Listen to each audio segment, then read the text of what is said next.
Ethiopia has essentially been under one-party government for more than 20 years now. Political opposition members are being jailed and tortured. Journalists are getting arrested, charged with terrorism, put in jail for many years. Though it's a key U.S. ally in the region, it really is an atrocious human rights record.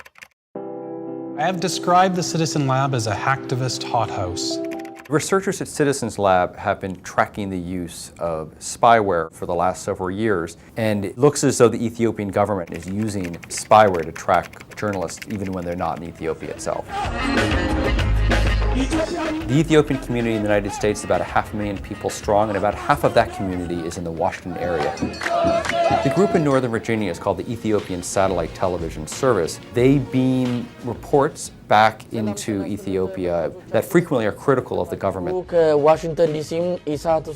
In December, staff members for ESAT started getting odd emails that apparently included some spyware. At least one staff member of ESAT opened one of these documents, and at that point, a remote user would have been able to take control of his computer, turn on the microphone, look through his emails, and gain access to his contact list. My computer is full of information from Ethiopia, many names and email address, telephone numbers. People, send me anonymously information from Ethiopia.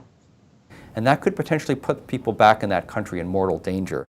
Citizen Lab has a report that details this spyware attack on these Ethiopian journalists, and they believe that it came from a company called Hacking Team. Remote Control System Galileo. The hacking suite for governmental interception.